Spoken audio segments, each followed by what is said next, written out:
अस्सलाम वालेकुम स्टूडेंट्स। आज हम पढ़ेंगे बायोलॉजी में इनहेरिटेंस से Mendel's law of inheritance. Mendel's law of inheritance.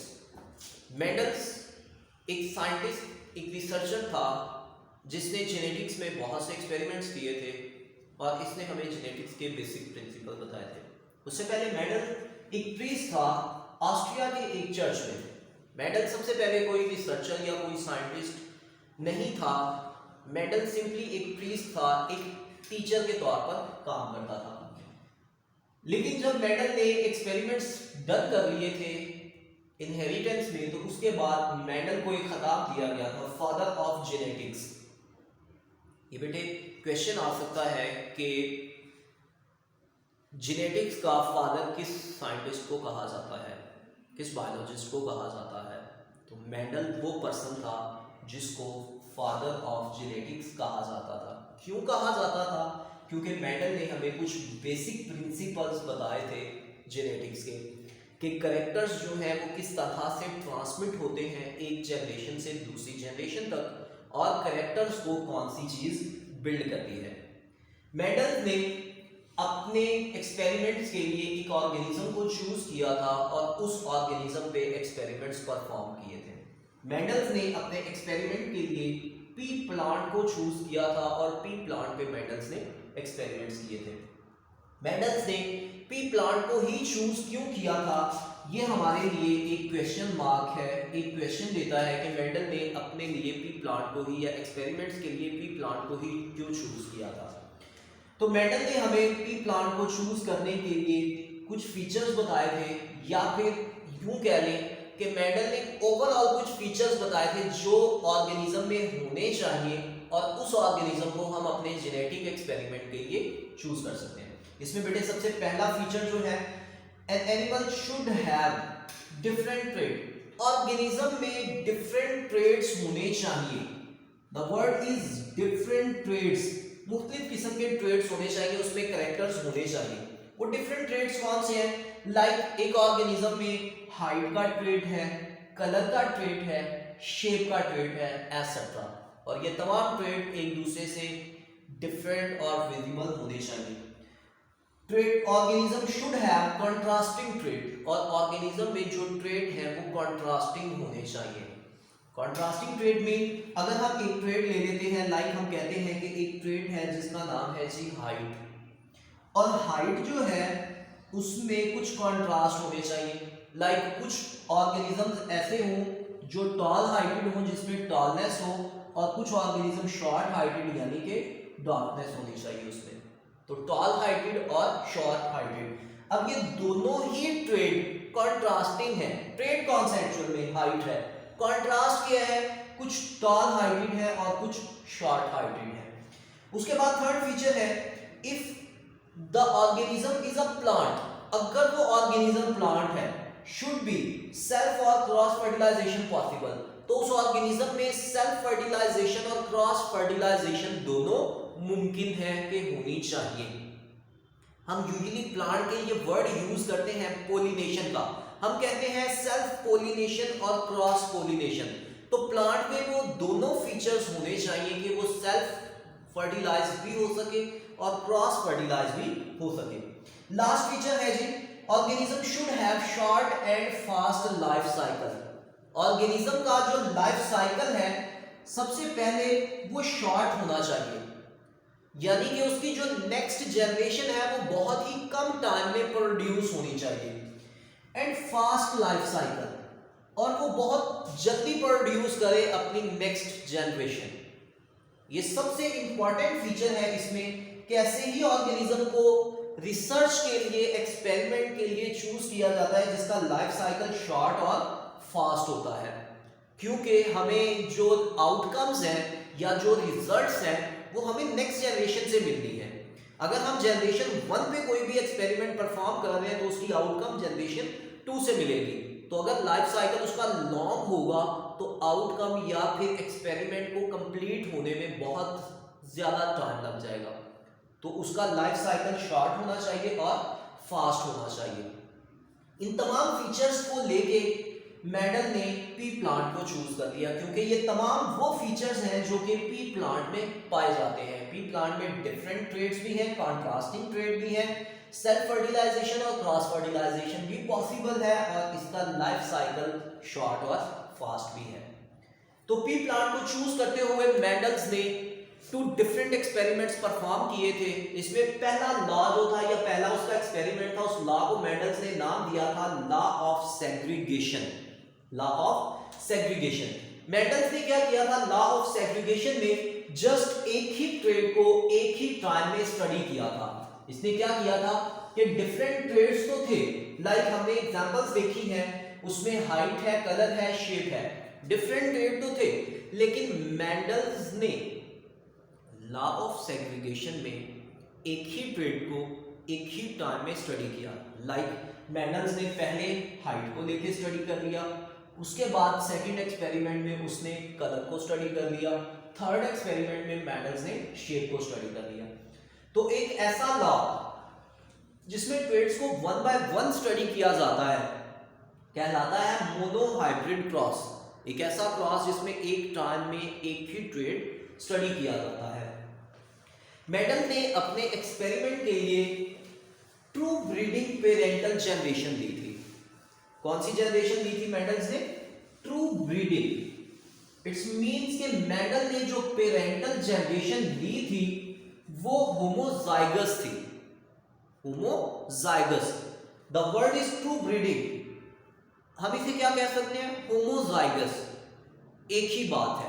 तो मेंडल्स ने जो पेरेंटल जनरेशन ली थी वो होमोजाइगस थी, यानी कि ट्रू ब्रीडिंग थी। उसकी जीनोटाइप जो थी उसमें जो अलील्स हैं वो दोनों की दोनों ही सेम है। मेंडल ने सबसे पहले जो ट्रेड स्टडी किया था वो था सीड शेप। मेंडल ने जो सबसे पहले कैरेक्टर या ट्रेड स्टडी किया था वो ट्रेड है सीड की शेप। सीड शेप को मेंडल ने सबसे पहले स्टडी किया था। कॉन्ट्रास्टिंग ट्रेड क्या थे इसमें? एक प्लांट सीड जो था वो राउंड है ट्रेड, और दूसरा ट्रेड जो है वो रिंकल्ड है। मेंडल ने राउंड और रिंकल्ड सीड्स को स्टडी किया था, पहले इनका क्रॉस करवाया था। इसमें आपको एक चीज बताता चलूं कि जो राउंड शेप सीड है वो डोमिनेंट है, जबकि जो रिंकल्ड है ये रिसेसिव है। डोमिनेंट यानी कि जो राउंड ट्रेड है इसको कैपिटल लेटर से, कैपिटल आर से रिप्रेजेंट किया जाता है, जबकि जो रिंकल्ड यानी कि रिसेसिव ट्रेड है इसको स्मॉल आर से रिप्रेजेंट किया जाता है। तो क्रॉस को स्टार्ट करते हैं। क्रॉस के लिए सबसे पहले उसने हम जानते हैं कि ट्रू ब्रीडिंग पेरेंटल जनरेशन दी थी। जो पेरेंटल जनरेशन दी थी उसमें मेंडल ने एक राउंड सीड प्लांट को क्रॉस करवाया था एक रिंकल्ड सीड प्लांट के साथ। राउंड सीड प्लांट का क्रॉस किसके साथ करवाया था? रिंकल सीड प्लांट के साथ। फिर हम जानते हैं कि जो ऑर्गेनिज्म है उसमें गैमेट फॉर्मेशन होती है। तो पेरेंटल जनरेशन में गैमेट्स बन जाएंगे। इसके गैमेट्स बना लेते हैं दोनों अलील्स जो एक जीन पेयर में हैं वो दोनों एक दूसरे से सेपरेट हो जाएंगी, क्योंकि बेटे हम जानते हैं कि जब गैमेट फॉर्मेशन होती है तो क्रोमोसोम के पेयर्स एक दूसरे से सेपरेट हो जाते हैं। तो इसी तरह हम कह देते हैं कि जीन सेपरेट हो जाती है। यहाँ पे आपको एक चीज श्योर करता चलूं और रिवाइज करवाता चलूं, हम जानते हैं कि एक क्रोमोसोम के पेयर में डिफरेंट जीन्स होते हैं। लाइक ये एक क्रोमोसोम का पेयर है, होमोलोगस क्रोमोसोम। अब इस क्रोमोसोम के ऊपर डिफरेंट जीन्स मौजूद हैं। लाइक ये एक जीन है जिसको हम ए से रिप्रेजेंट कर रहे हैं, इसी तरह यहाँ पे एक दूसरा जीन भी प्रेजेंट है जिसको हम बेटे आर से रिप्रेजेंट कर रहे हैं। तो ड्यूरिंग गैमेट फॉर्मेशन जब ये क्रोमोसोम का पेयर सेपरेट होगा तो इस क्रोमोसोम के ऊपर जितनी जीन्स है वो सारी सेपरेट हो जाएगी। तो लॉ ऑफ सेग्रीगेशन में हम इस पूरे क्रोमोसोम को स्टडी नहीं कर रहे, बल्कि हम उसमें से एक जीन को स्टडी कर रहे हैं। तो जब गैमेट्स बनेंगे तो उसके दोनों एलील्स एक दूसरे से सेपरेट हो जाएंगे। गैमेट्स बन के हर गैमेट में एक एलील जो है वो ट्रांसफर हो जाएगी। इसी तरह मेल में भी और सेम इसी तरह फीमेल गैमेट्स में भी एक एक एलील ट्रांसफर हो जाएगी। गैमेट्स फॉर्मेशन के बाद गैमेट्स की फ्यूजन का प्रोसेस होता है जिसको हम नाम देते हैं फर्टिलाइजेशन। फिर हम जानते हैं कि जब फर्टिलाइजेशन होती है तो मेल और फीमेल जो गैमेट्स हैं ये आपस में फ्यूज हो जाते हैं। एक मेल गैमेट फीमेल गैमेट के साथ फ्यूज हो जाएगा। इसको बेटा मैंने डिफरेंट कलर से रिप्रेजेंट किया है ताकि आप लोग यहाँ पे कंफ्यूज ना हो कि फ्यूजन प्रोसेस किस तरह से होता है। तो फ्यूजन प्रोसेस में जितने पॉसिबल कॉम्बिनेशंस हैं हमने वो बनाने हैं, जितने पॉसिबल कॉम्बिनेशंस हैं। ठीक हो गया। अच्छा जी, तो पहले हम ये एक गैमेट लेते हैं मेल गैमेट जो कि फ्यूज होगा फीमेल फर्स्ट गैमेट के साथ। तो जो जीनोटाइप आएगी वो है कैपिटल आर और स्मॉल आर। इसी तरह मेल वही same gamete female second gamete के साथ फ्यूज होगा और इससे हमारे पास जीनोटाइप आ जाएगी कैपिटल आर और स्मॉल आर। इसी तरह मेल सेकंड गैमेट आ जाएगा जो फीमेल दोनों गैमेट्स के साथ 1 बाय 1 फ्यूज होगा। पहले वो एक गैमेट के साथ फ्यूज हुआ तो जीनोटाइप आई कैपिटल आर और स्मॉल आर। इसी तरह वो फीमेल सेकंड गैमेट के साथ फ्यूज होगा और जीनोटाइप आ जाएगी कैपिटल आर और स्मॉल आर। इस तरह से मेंडल्स के पास जो F1 जनरेशन आ गई उसमें तमाम के तमाम जो सीड थे उनकी शेप राउंड थी, यानी कि ऑल सीड वाज राउंड, तमाम सीड राउंड थे। तो यहां पे मेंडल ने डोमिनेंट और रिसेसिव का कॉन्सेप्ट जनरेट किया। मेंडल ने कहा जो राउंड करेक्टर है ये एक्चुअल ये डोमिनेंट है, जिसने मास्क कर लिया है, हाइड कर लिया है इस चीज को, एक रिसेसिव ट्रेट को, यानी कि जो रिंकल ट्रेट है वो रिसेसिव ट्रेट है। इसके बाद मेंडल ने क्या किया था कि F1 को सेल्फ फर्टिलाइज करवाया था। यहां तक क्रॉस फर्टिलाइजेशन है। फीचर्स में हमने पढ़ा था कि ऑर्गेनिज्म में सेल्फ फर्टिलाइजेशन भी होनी चाहिए और ऑर्गेनिज्म में क्रॉस फर्टिलाइजेशन भी होनी चाहिए। तो सबसे पहले क्रॉस में मेंडल ने क्रॉस फर्टिलाइजेशन करवाई थी, यानी कि एक राउंड सीड शेप प्लांट को एक रिंकल्ड सीड प्लांट के साथ क्रॉस करवाया था। तो सेकंड एक्सपेरिमेंट में मेंडल ने क्या किया था, F1 को F1 से ही क्रॉस करवाया था, यानी कि उसने सेल्फ फर्टिलाइजेशन करवाई। तो मेंडल्स ने F1 को F1 के साथ सेल्फ फर्टिलाइज करवा दिया सेकंड एक्सपेरिमेंट में। F1 की बेटा हमारे पास जो जीनोटाइप है वो है कैपिटल आर स्मॉल आर। तो F1 तमाम जो थे वो राउंड थे, यानी कि ये एक हेटेरोजाइगस कंडीशन है। हेटेरोजाइगस कंडीशन में हम जानते हैं कि कैपिटल डोमिनेंट है और स्मॉल रिसेसिव है। अगर एक भी अलील डोमिनेंट हो जाएगी तो रिसेसिव वहां पे मास्क हो जाएगी, यानी कि ये तमाम के तमाम राउंड होंगे। अच्छा जी, तो जब उसने सेल्फ फर्टिलाइज करवाया तो capital R small R cross with capital R small R genotype. इनमें भी अगेन गैमेट्स बनेंगे। तो जब गैमेट बनेंगे तो दोनों अलील सेपरेट हो जाएंगी एज कैपिटल आर और small R, as in female capital R और स्मॉल आर। अगेन इनकी फ्यूजन प्रोसेस होगा एज इट इज, जैसे कि पहले फ्यूजन प्रोसेस हुआ था।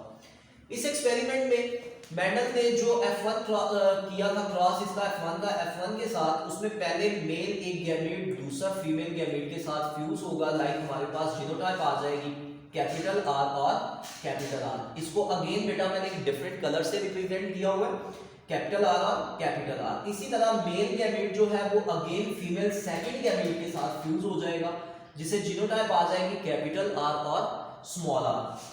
इसी तरह मेल सेकंड गैमेट जो है फीमेल फर्स्ट गैमेट के साथ फ्यूज होगा, जिससे जीनोटाइप आ जाएगी कैपिटल आर और स्मॉल आर। और again male second gamete female second gamete के साथ फ्यूज होगा, जिससे हमारे पास जीनोटाइप आ जाएगी स्मॉल आर और स्मॉल आर।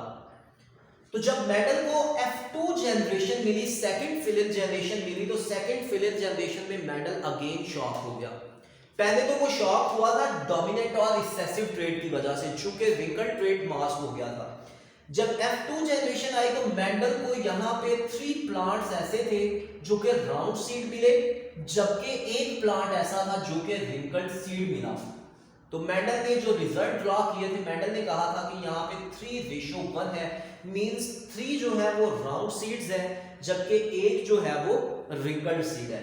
तो अल्टीमेटली मेंडल ने लॉ ऑफ सेग्रीगेशन से कंक्लूड क्या किया, मेंडल ने कहा each trait is controlled by separate factor. Her trait जो है उसको कंट्रोल करने के लिए एक सेपरेट फैक्टर है। आपको बताता चलूं कि यहाँ पे जिस फैक्टर की हम बात कर रहे हैं एक्चुअल में इस फैक्टर को नाम दिया जाता है बेटा जीन, यानी कि एक जीन एक ट्रेट को कंट्रोल करती है विच सेपरेट फ्रॉम ईच अदर, और वो फैक्टर जो है एक दूसरे से अलग हो जाते हैं ड्यूरिंग गैमेट फॉर्मेशन, जब गैमेट्स बनते हैं। यानी कि उसमें जो जीन्स हैं या जो फैक्टर्स हैं वो तमाम के तमाम एक दूसरे से अलग हो जाते हैं गैमेट फॉर्मेशन के दौरान एंड रिकम्बाइन, और फिर दोबारा से कंबाइन हो जाते हैं नेक्स्ट जनरेशन में आफ्टर फर्टिलाइजेशन, फर्टिलाइजेशन के बाद। और यही कंक्लूजन जो है ये क्या कहलाती है, लॉ ऑफ सेग्रीगेशन कहलाती है। क्लियर हो गया बेटे, ये था Mendel's law of segregation. Allah Hafiz.